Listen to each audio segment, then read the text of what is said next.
150-year-old tunnel. You wonder how in the hell it's still standing. And with the bipartisan infrastructure law, though, we're finally getting it done. This law is the most significant investment in American roads, bridges, since the interstate highway system. And it's the single most significant investment in rail in America since Amtrak was created 50 years ago. And through the infrastructure law, we're going to invest over $4 billion to replace the existing Baltimore and Potomac tunnels. And that's why it's so important. Over 2,200 trains run on this corridor every single day, and it's the busiest in the United States and one of the busiest corridors in the world. The problem anywhere along the line means that up and down the East Coast, it means commuters are trying to get to and from work, and they're getting in trouble. Business trying to ship their goods, travelers trying to visit family. If this line shuts down, it's just one day, it would cost the country over $100 million. But this tunnel is a major checkpoint for 9 million Amtrak and MARC computer rail passengers who pass through it each and every year. 1.4 million, a 1.4 mile stretch with tight curves, so the trains have to slow to 30 miles an hour. You probably all heard this already, but it's important. 99% of the weekdays there's been a delay here somewhere. Trust me, I know. This tunnel is nearly, as I said, 150 years old. This is a Civil War era. Ulysses S. Grant was president. The structure is deteriorating. The roof is leaking. The floor is sinking. This is the United States of America, for God's sake. We know better than that. We know we have to prove we're much better than that.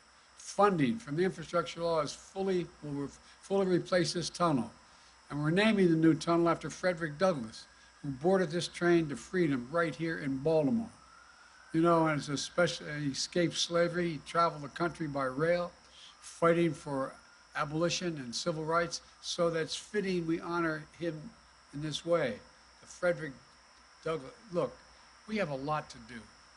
When the project is done, new trains will travel through this tunnel at 110 miles an hour instead of 30 miles an hour. MARC trains will go from here to Washington in 30 minutes. On an average weekday, that'll eliminate nearly 7 hours a day. The Frederick Douglass Tunnel will be all electric, and we will continue to invest in rail to make it easier for people to use.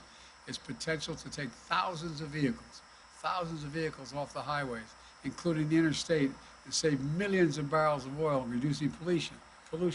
All the studies show if you can get from point A to point B by rail faster than you can by automobile, you take the rail. This is going to be a game changer for the environment as well.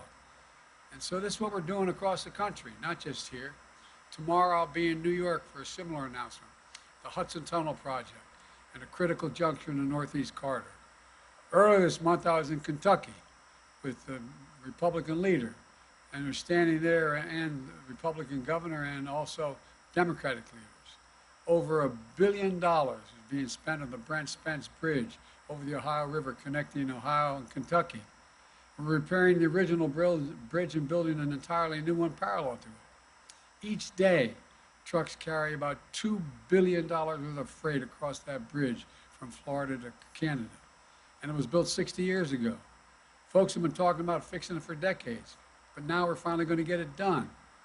And we're not stopping there. We're closing the digital divide. Nearly 175,000 households in Maryland who haven't had access to high-speed internet are now getting access to it through this infrastructure law, bipartisan infrastructure law. And our broadband program is estimated to create 200,000 jobs across the country just putting it in the ground. And it's all union work. And today,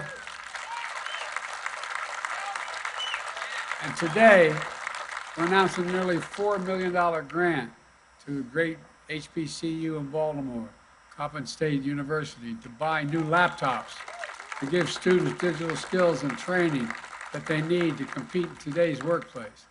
The Army Corps of Engineers spends millions each year dredging to keep shipping channels clear of the Port of Baltimore and help bring larger ships and more cargo in and out of Maryland.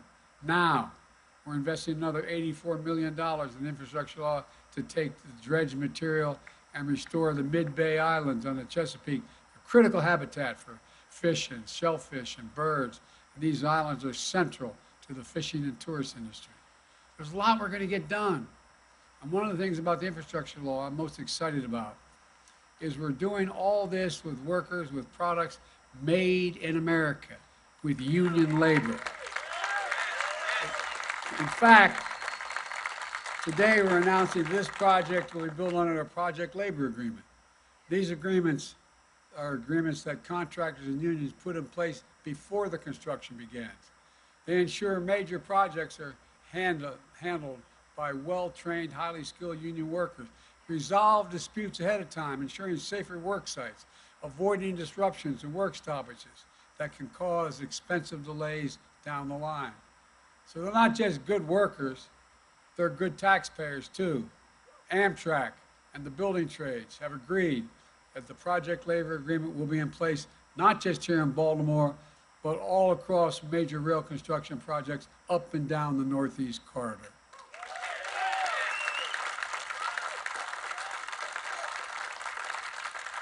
And the Baltimore Tunnel project will lead to 20,000 good-paying construction jobs.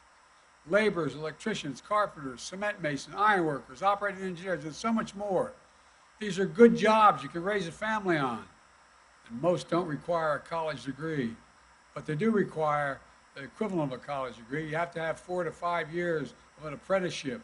That's one of the reasons they're the best trained workers in the world. The best in the world. I've been saying that my whole career, and it's true. These are jobs for folks I used to think about as I took the train home at night, going through the stretches of suburban Maryland, suburban Baltimore, and look out the window, see the flickering lights on people's tables. Not a joke. I used to look at them and just wonder what their conversations were at their kitchen table, the dining room table. What were they thinking about before they just before or after they put their kids to bed? Asking questions that are ordinary and profound. We're gonna have enough money left over, honey, at the end of the month, after we pay our bills, just have a little bit of breathing room. My dad used to say, you know, Joey, a job's about a lot more than a paycheck. It's about your dignity. It's about respect. It's about being able to look your kid in the eye and say, honey, it's gonna be, I mean this sincerely, it's gonna be okay, and mean it. Well, that's what, folks? Too many people have been left behind in the past, are treated like they're invisible amid the economic upheaval of the past 4 decades. They remember the jobs that went away and wonder whether a path exists anymore for them to succeed. But I know we can forge a path of building an economy where no one's left behind. That's what this project and others like it across the country are all about. It's about making investments in America's cities, towns, heartlands, and rural America. It's about making things here in America again. It's about good jobs. It's about the dignity of work. It's about respect and self-worth. And it's about damn time we're doing it.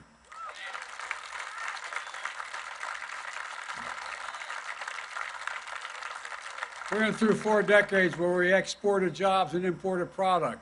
We're exporting product and importing jobs now. For too long, we've talked about asserting America's leadership and building the best economy in the world. Well, we have to have the best economy in the world, you have to have the best infrastructure in the world. That's not hyperbole, it's a fact. To get products to market, to create thousands of good-paying jobs. For most of the last century, we led the world by a significant margin because we invested in our people, we invested in ourselves, we invested in research and development. But along the way, we stopped. We used to rank number 1 in the world in research and development. Now we rank number 9. China used to rank number 8. Now it ranks number 2. The risk of losing our edge as a nation and China and the rest of the world catching up is real. For decades, the backbone of America, the middle class, has been hollowed out. Too many good-paying manufacturing jobs move overseas because labor was cheaper. Jobs moved overseas and factories closed down. Once thriving cities and towns became shadows of themselves, what they used to be. When Carrier, one of the biggest manufacturers in Syracuse, New York, stopped making air conditioners, the town went in decline. Now, Micron's enormous investment of semiconductors in Syracuse is bringing it all back and more. Same thing's happened in Lordstown, Ohio, when GM shut down their auto factory. But this past year, thanks to all we're doing with electric vehicles, GM and LG announced they'll hire thousands of workers to build the new electric vehicle batteries. And when these towns were hollowed out, something else was lost. Their pride, their sense of self-esteem. Folks, these are the effects of the so-called trickle-down economics. The view from Park Avenue that says, when the wealthy do well, it will all trickle down to everybody else. Not in the family I was raised, it didn't work that way. But there's another one that I hold, that whole folks in Baltimore hold as well. Our folks in cities were born in Scranton, Pennsylvania, and grew up in Claymont, Delaware like I did. They view the backbone of America. They are the backbone. They're the people who get up every morning and go to work just to bust their necks trying to make an honest living. Look, folks, I've said it many times. Wall Street did not build this country. The middle class built this country, and unions built the middle class. That's a fact. I ran for president to build an economy from the bottom up and the middle out, to bring back good-paying jobs you can raise a family on, whether or not you went to college, to give working families a little more breathing room, to invest in ourselves again, to invest in America again. And that's what we've done. My first 2 years in office, we have 2 of the strongest years of economic growth and job growth in American history. We've created 11 million new jobs, including 750,000 manufacturing jobs, and we're just getting started. Where in God's name is it written that America can't lead the world in manufacturing again? I don't know where that's written.